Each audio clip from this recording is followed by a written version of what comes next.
Welcome back to the Smarter Marketer podcast, brought to you by Rocket Agency. I'm your host, James Lawrence. Welcome back to the Smarter Marketer podcast. Today, I am joined by Jordan Slover. Jordan, welcome back. Hey, James. Good to be back. Excellent. So for those of you that missed Jordan's earlier pod, he started his career in digital at Google, working for a number of years across both New York and London. He had varying roles with Google, including being strategic partner, development manager in the UK. He was the online sales marketing manager at the web showroom for 3 years, which is where we work together in Sydney. Jordan founded Neon Ambition 8 years ago, which is one of Texas's most experienced paid search, SEO, CRO, and content marketing agencies, now with offices in New York. Neon Ambition recently made it into the Inc. 5000 list of the fastest growing companies in America, which Jordan is so proud of you for that. It's amazing. Jordan, our first pod together is the #1 ranking Smarter Marketer podcast, which I don't know if I told you. Oh, nice. You're back out of 3 or how many? Top out of 1.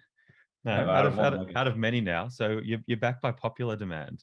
All right. Yeah, so today we thought it'd be very useful for the listeners for us to have a discussion about how to maximize the agency-client relationship. When I pitched this to Jordan, I wanted it to be, how do you bleed your agency dry? And Jordan said, I'm not going onto a podcast that has that topic.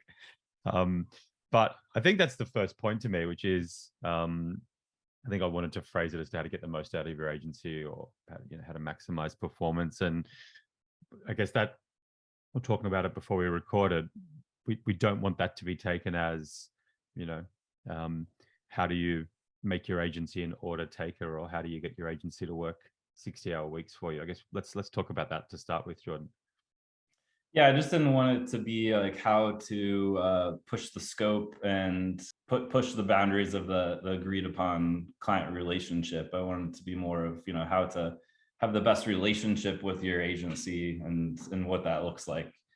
Yeah, and I think I feel pretty firmly that from a Rocket viewpoint, the best relationships we have are the ones where there are two equals coming together to drive a particular outcome, right? I think that the relationships that generally break down are the ones where historically there's a perception that, well, I'm paying you the money, therefore you'll do whatever I want, as opposed to two professionals coming together saying, this is what we want, and we'll agree on some stuff and we'll disagree and we'll challenge each other. And is that fair comment as well from your perspective? Yeah, I think so. I mean, there's no guarantees in marketing, generally speaking. And so, you're a smart in-house marketer and you're doing your due diligence to hire a smart agency. And, you both are human beings working towards hopefully a common agreed upon goal. And, it's just, I think, good to always keep that in mind, that whether you're on the agency side or in-house, that we're all humans, trying our best out here. Yeah. And I think there's some things that we'll talk about in this podcast about how to make sure that relationship is as best as possible, but always keeping that in the back of your mind. You just never know what people are going through as well. Yeah. It's just not to be too much of a hippie or something, but just try to be kind to people in your everyday life, and that should apply to your agency relationship as well. Yeah, I think that's right. I think I often run it through the lens of, you wouldn't kind of treat the agency how you'd be treating your staff internally, because the cliche is the best agency client relationship is an extension of. So it's probably want to have similar rules for how you treat your agency partners as to how you treat your staff, right? Mm-hmm. Yeah, absolutely. Unless you've got a terrible working culture, right. In which case follow some of the steps in the pod today. So let's get started. So I think we both come into this with some ideas and preparation. There's some overlap. There's probably some differences. Why don't you go first? First point on how to build a thriving relationship, how to get the performance you want but also being reasonable. Yeah. So, I don't know if this is in order of importance or not, but the first thing that came to my mind when we were coming up with ideas for this is be ready to provide constructive feedback, and how important that is. And, at our agency, where this applies the most tends to be on copywriting, but also on creative assets. So obviously, I think very highly of my team, both designers and copywriters. It's what they do for a living. They're all very experienced and good at what they do. But design is very subjective. What I think is beautiful and what you think are beautiful can be two totally different things. And the same with copy. Copy is, there's a lot of nuances to writing good copy. And it should be educational and informative, but what is the tone that your company likes to use in its copy? How do you talk about your company, or how do you talk about your customers? There's just a lot of nuances that we could probably have a whole other podcast on, in terms of how to get copywriting right. But I've had clients that get disappointed, with the very first blog that we send them, thinking it's supposed to be perfect. And, these are clients who do pretty complicated things sometimes, whether it's SaaS. I mean, hopefully my US clients aren't going to listen to this podcast, but, we have just one in case client they do, go easy, Jordan. Well, yeah, let's just go ahead and say one of our clients does homomorphic encryption. I mean, it's pretty complicated stuff, and so the importance of feedback, and understanding that obviously this copywriter is trying to wrap their head around a pretty complex topic, and getting to know your tone of voice, and how you like to speak to people.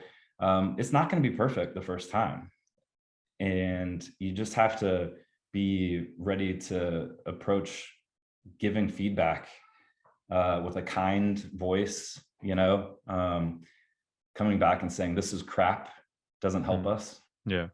And I had feedback as my number two. And I think for me, it's even broader than just on the deliverable level. Like, I feel that if you're managing a staff member in your business, one of them, probably the number one thing is feedback, right? As a manager, it's just something you need to get good at. And I see that going both ways. Like, I feel sometimes clients think withholding positive feedback, if you give too much positive feedback, the agency will take their foot off the accelerator.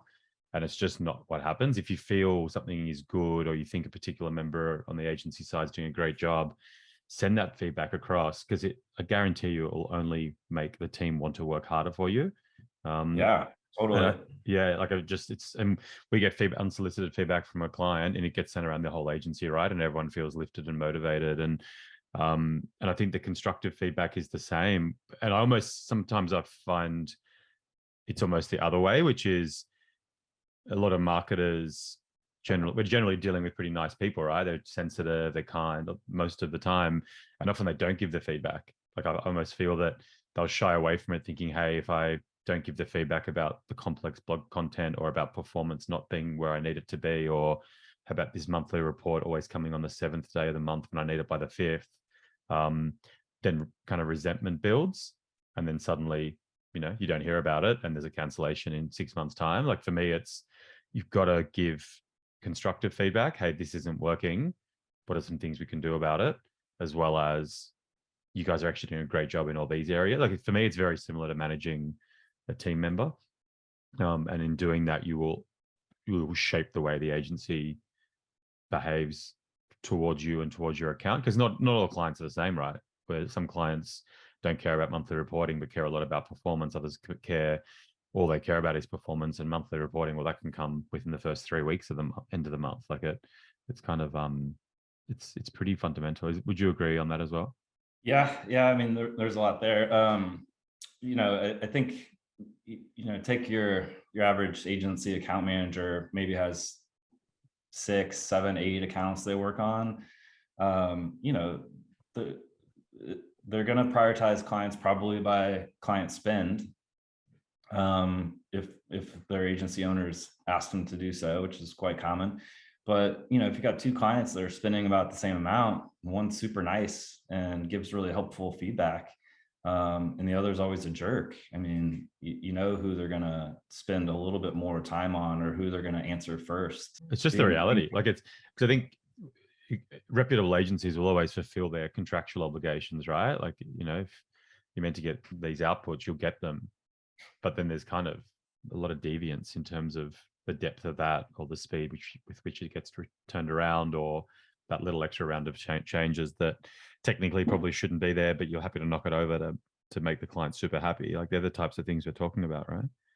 Yeah, I mean, we go above and beyond, like, for clients we love, at the expense of profitability, like, all the time, you know? Should you Uh, sure you want to put that on the pod?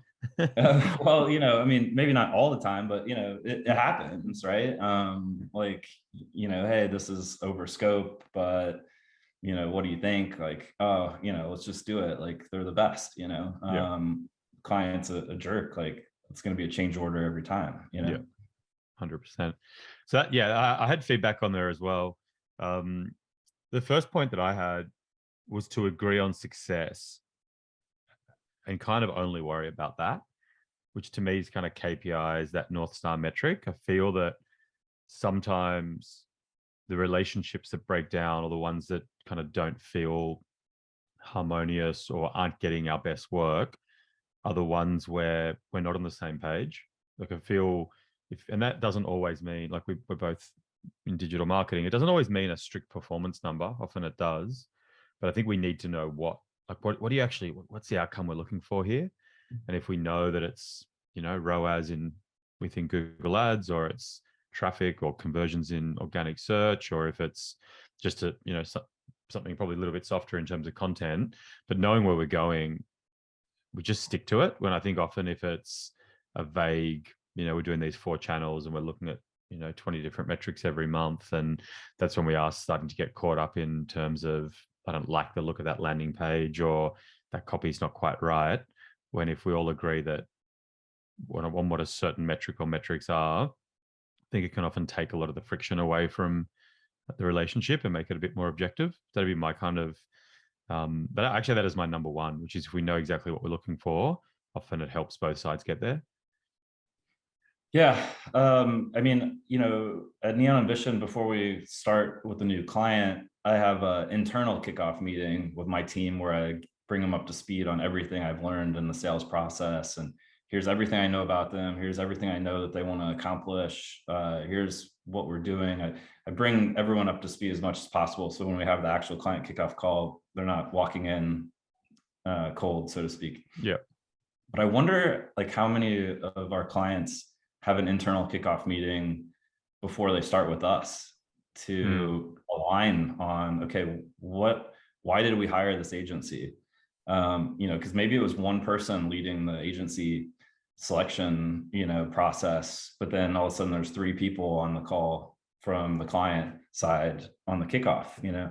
Um, I actually might start asking people that, because the reason why I'm saying that is because it feels like they're not. Yeah. Feels like they're not meeting and getting aligned internally, in terms of why they hired us and what are the goals. And you also have 3 people from the client side on the kickoff call. They might all 3 have totally different goals. Yeah. You know, um, I think it's really common. yeah. So really coming to the table with clear ideas of what success looks like, and communicating those and documenting those. I mean, Yeah. I've only had one client that I can remember in recent memory that came to a kickoff call with documentation of, here's how many leads and sales I made from my marketing efforts last year, and here's what I'm expecting, Yeah. to have in the new year. And it was like, wow, this is amazing. And geez, it help. And it's like, and I think that's so different to guarantees, and this has to, like, it's their KPIs, their goals, their targets, and let's at least have something to shoot for, and then we'll work as hard as we can. And if we get there, then let's reset them. And I have no problem with clients coming in and going, hey, something's changed in our business, we have to change what the focus is. Happy days, right? Like these things happen. But to not know exactly what success looks like, geez, it's hard to get there. That's they're our first 2. I'm going to get you to go. You go next. How do you maximize client agency relationship? Pay your bills on time. No, I'm just kidding. That helps though. I'll tell you. I don't disagree. Yeah. Let's see. I might regret saying this, but I think being the squeaky wheel, like, I mean, you obviously got to be a nice squeaky wheel. But I know for a fact that some of our clients that are squeakier wheels than others end up getting more attention from the account managers. Um, Now, again, I think being a nice squeaky wheel is the key there. Um, but I guess maybe it's like almost the opposite of your question of, how to get the most out of your agency. How to not get the most out of your agency is to not be the squeaky wheel, or to not communicate that well with your agency. And of course, I have one or two clients in mind who just really don't meet with us very Mm, often. And on the one hand, like from a profitability standpoint, it's like, wow, I'm not spending too much time on meetings here. Like this is they're an easy client, but also if they were talking to us more often, we'd be getting like better feedback from mm. them on how things are going, and probably be getting better results. So regular communication is Mm. super important. That's kind of one thing. And then talking about communication preferences is like an easy, maybe obvious thing, I don't know, but I hate email personally. I wish everything was conducted over phone calls or Zooms, Mm. and we never had to email each other ever again. But that's me. So if you're a client that wants to be communicated over email or Slack, or you'd rather get phone calls, or you prefer texts, like just letting your agency know that. And hopefully your agency is willing to meet you there. Is another way to kind of improve things, I think. Yeah, that's good. I didn't have that, the squeaky wheel, and it is such a balance, isn't it? Like, and we both, like, we would have a small number of clients we just don't hear from, and we try and there's no interest, and I kind of go, what are you paying us for? And obviously we've got production teams doing work, but there's no Mm. catch ups, there's no feedback, there's no anything, um, which is so different to every single day on the phone sending emails. This isn't good enough. Why hasn't this been changed? I mean, change history, and I want to know why this bid, in New Zealand was bumped up by 10%, and you get to a point where it's so absurd that your expectation, you said, take it back, go, well, don't worry about what we did within your Google ads in New Zealand, worry about, where we're trying to go as a campaign, and, via that KPI that we've agreed. But it is a fine balance, and there's, I think the best marketers that we work with do push us, right? But push us in a nice way, and accept that mistakes happen, and accept that people have sick days and whatever else, but they're giving feedback, and they're getting their pound of flesh, right? Yeah. And they're asking why this hasn't been done, and they're asking if they can get a little bit more. And I think Or it's why it's was this done? yeah, yeah, that's right. Yeah. Yeah, like really smart marketers that we work with do push us, Yeah, and it's good. It keeps us on our toes, yeah, that's it. Yeah, we recently had a new contact take over at one of our biggest clients, and she came in pushing really hard, asking lots of questions, and we were like, oh, here we go. Are we, is this going to kind of cascade over? But it didn't. It was just someone coming in who knew the space, pushed really hard, and then I think she was almost like a bit of a boxing contest, right? Spoke to the team members that had been doing all the work, and then she took a breath and goes, okay, I get it. You guys, I understand why you've been doing this now. And then it's kind of, the respect is built, and it's at almost, the relationships at a higher level than it would otherwise be. So it's almost an art, isn't it? Like how hard to push before you become that, the squeaky wheel that no one wants to attend to. Yeah. Yeah, I think that's an interesting Yeah. one. I mean, yeah, not micromanaging, right? Yeah, But communicating, and yeah, yeah. that's an interesting. I think that micromanaging one, I might just jump. Yeah, because it kind of parlays into a point that I had, which was, it's over if you start dictating strategy and decision making, and it's all built on trust. So they're kind of veering into the same area. Like I find that, and some clients do this from the very beginning, others do it when the relationship is broken down, or it'll happen when a new contact comes in. But for me, once you start dictating to the agency everything that needs to be done, you may as well stop paying your bills, because, like, it never works. And I guess we're talking about it before we started recording, and maybe recount that story. But I think you got to have trust, and you've got to know what you're paying the agency for. What's the expertise or work that you're paying an agency for? Doesn't mean you have to be blindly trusting them, but you need to kind of seed certain decision making and certain things to the agency, or there's no point paying, right? What story were you referring The to? one about the client has said we're going to dictate everything, and then you Oh, know exactly what happens, and what happened happened. I think it's an interesting one for the listeners. yeah. Okay. So, I mean, it was an account that spends a lot on paid media, and very knowledgeable client, which we love.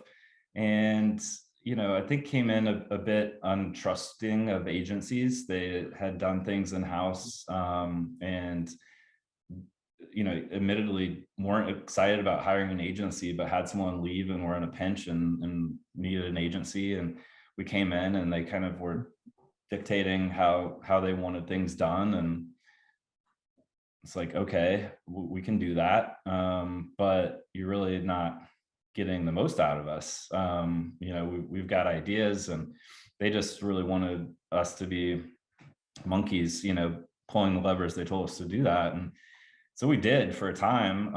And then one day I got a call from the CEO who said, Jordan, what are we paying you for? You're not bringing any new ideas to the table. And, I literally, was like shocked to hear it, and had to remind him, we're doing exactly what you asked us to do. Of course we have ideas, and we do bring them to the table, but your team, doesn't really want to hear them all the time. And so we started bringing new ideas to the table, and things got even better. And now, it's a great relationship. But yeah, I mean, you know, you should trust the agency that Mm, you're working with until they prove that their ideas are not good, obviously. mm, But the one things that agencies have, um, an advantage over in-house marketers a lot of times, is we get to try things on a lot of different accounts, mm. a lot of different industries, and so we often, have tested something 10 times, whereas maybe if someone in-house tested it once. Yeah. So, um, hopefully the ideas that people are bringing to you are kind of vetted by, through experience, and you should be willing to give it a try, even if it's a test budget. I mean, Mm, we're real big on that. Like, that's a beautiful thing about online marketing is, it's not about whether I'm right or you're right. It's about what the data says, yeah. so if I come with an idea that I'm pretty excited about and I think will work for you, don't say no. Say, okay, what's the minimum amount of budget you need to test that?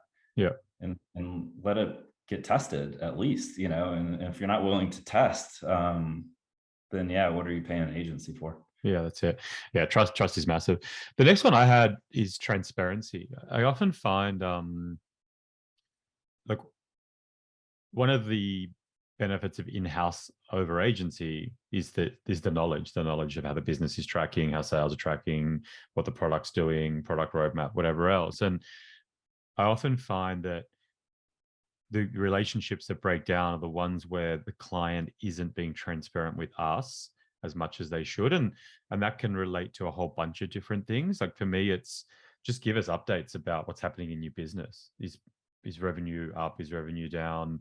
Give us updates about product launches. Give us updates about what you're actually thinking in terms of marketing. We're actually thinking, yeah, we're doing paid search with you guys. We're actually thinking maybe next year of down weighting, or we're thinking of bringing it in house. Or just often, I think the clients that feel they should keep things close to their chest do it for no reason, and it actually runs to their detriment. So for me, transparency around a whole bunch of different things is vital, and even just sharing information with your agency that you might not necessarily think is that relevant. It could be, an updated sales deck. It could be year-on-year report. But the more you share with your agency, typically I find it's to the betterment of the relationship and to the betterment of the results you get. So I'm keen to hear if you've got any kind of agree with that or disagree. Yeah, I do agree with it, on a couple different levels, I guess. Yeah, I think sometimes it doesn't happen often, but sometimes you do have clients that you feel like they don't want to tell you how good things are going because they're Mm, afraid you're gonna take your foot off the gas or stop working or something. And at least I can speak for our agency that doesn't happen. yeah, We again like what we do. It's why we do this for a living. We like seeing client wins, and it like gets us excited, whether it's yeah, SEO team, getting motivated by getting keywords ranking, number one, or the PPC team, getting more leads with a lower cost per lead or whatever. I mean, that's the kind of thing that they get geeked out about and get excited about. So, usually sharing that things are going well is going to have the opposite effect of what people maybe think. Like so true. they're going to like feel good about the work, and it's going to push them to keep it going. I mean, we've had clients where we've hit their goals like 4 months into the year. And we don't take our foot off the gas for the rest of the year, because then at the end of the year, they'd be like, oh, well, those guys stopped trying after 4 months. Like, of Yeah, course not. Um, so yeah, definitely share. I mean, it's again that feedback, right? Feedback on quality of leads, right? I yeah. mean, we might see that we're getting you 100 leads a month, but we need you to tell us how good they are, and how many are closing or how bad they are. That's really important. I think I had another point, but I can't remember now, James. What was your next point? Tell the boss when they're doing a good job. It's kind of just the communication. I mean, it kind Mm, of really is coming back to the communication. Um, Sometimes I unfortunately don't hear from clients until something's going wrong, right? You get an email from a client, hey Jordan, can we talk? It's like, oh boy, what is this about? it's never a call to Unfortunately, thank you for all your hard work. usually not, James. It just usually doesn't happen like that. So I don't know, it's pretty self-serving to agency CEOs out there, but if your agency is doing a good job, again, kind of touches on James' transparency. Don't hesitate to tell them they're doing a good job. It's going to only motivate them Mm. more. um And conversely, give feedback if it's not. Like but like do it in the right way. Hey, I've just got some reservations about my account manager or about performance in paid search. Or there's been lots of balls dropped recently, not just one or two, but is everything okay over there? Like not a fire and brimstone. Just come in maturely and ask questions, give feedback. yeah, I mean, I've also had clients cancel who never gave me any negative feedback. Hmm. And then, I call to say, I just get an email like, hey, we're going to end our contract at the end of the month or whatever. And it's like, whoa, where did this come from? And, they never once gave us feedback that they weren't happy, Hmm. so that, that wasn't a good way to make things better. No. Well, it just means by definition, the past months that they've been paying you, they haven't been getting out of you as much as they should because you're sitting there thinking blindly that you're doing a reasonable job, right? Yeah. So I think that's the next one I had was to get involved, which is if you think an agency is going to do all of the work, you're wrong. And so for me, that's a few things. Like anyone who comes to us and says, I'm going to pay you X for SEO or X for content marketing or X for paid social, and then I'm just going to wake up in 3 months' time and have all these amazing results. It's just fantasy land. Like you to get the results, it is a partnership, and that means responding to approvals on time. It means making yourself available for um, monthly reporting and weekly whips. It means giving feedback if you actually think something isn't going to resonate with your market. It means probably digging in through your business and going into your sales team, getting feedback or getting information from your product teams that are going to help the marketing agency put collateral together. So I think just if you come into a relationship or an engagement with an agency thinking I'm paying X per month and therefore well, that's just going to solve my problem, it's very rarely as simple as that. Expectations need to be aligned early on. I guess I wouldn't want to say it's impossible to just have your agency do everything. That certainly could happen, I suppose, but you really would want to make your expectations clear that that's what you're Jordan's expecting. Jordan's in sales mode here. He's got a prospect who's time poor, who doesn't have any in-house marketers, and he's Well, just, I know that some of our clients don't have, maybe they have one marketing person. A yeah, decent number of our clients have one marketing person, yeah, same. and they are hiring us as their outsourced team. And we will pick up a lot of the things that they can't do. So yeah, I'm not disagreeing with you. Like almost always there needs to be involvement. Yeah, I guess I'm saying if you do have that expectation that your agency is going to do everything, you certainly would want to make that clear, yeah. and it's probably going to make it very challenging for you, or you're going to have, you're going to have to be okay with someone saying something slightly different than the way you would have said it, right? That's right. So I think like it's the flip side of that is, well, what am I paying you for, right? But and I understand why if you're a business owner and you've got no marketers or one, it's easy to say, well, I'm just going to pay this shiny agency with all the awards and all the case studies this bucket of money, and they're just going to fix the problem.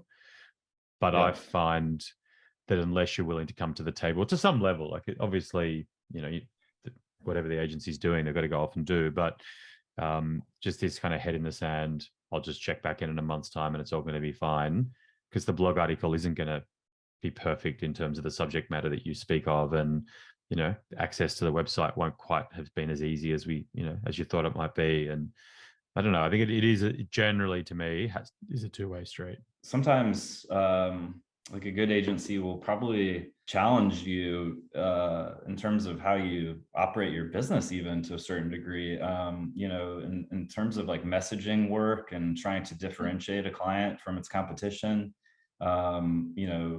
We're always trying to think about what makes you exceptional, not just better than your competition, but why does someone have to choose you, and sometimes you hear really generic answers like, we have the best customer service.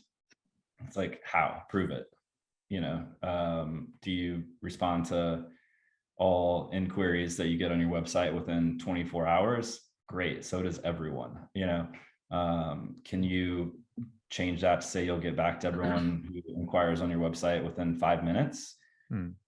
That would be exceptional customer service that maybe not a lot of people could say, right? Yeah. But in order to put that out there on your website or in your marketing, you might have to change some internal processes to make sure that someone's available all the time to respond within 5 minutes, right? So I think that's another way that you have to be willing to kind of come to the table open-minded, that your agency might have ideas that require you to actually change the way you're doing things. Yeah, and that's good comment. I just had some little miscellaneous points. They're not long ones. I don't think they're even worth discussing, but I think just I had them labeled as bonus. So I think the first one, mistakes happen. Like I think you expect staff members to make mistakes and learn and whatever else. So don't naively think that agencies don't make mistakes. They do. I have reset if you're about to leave. Like I feel that unless your agency is really terrible, it's probably going to be much more beneficial. Don't have to go out to market, don't have to share all this information again. Just ask for a reset. Hey, these things aren't working. I'm thinking of leaving. Can we fix this? I think that's often a much more pragmatic approach. And I don't say that as someone as an agency owner. I say that if I was on the other side.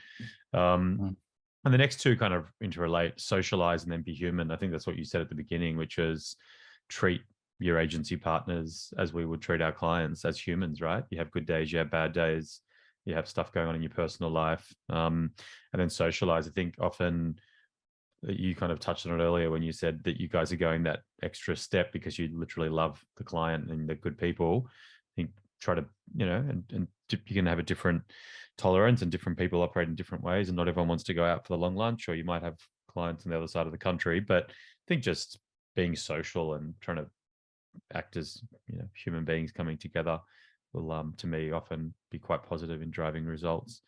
That's what I had. Do you have anything else to chip in there? Yeah, I mean, before you hire an agency, you should ask to meet the team. You are going to be spending a lot of time with these people, and your own livelihood can be at stake sometimes. You're a marketing manager, you have goals, like you're trying to get promoted, you're trying to get a bonus.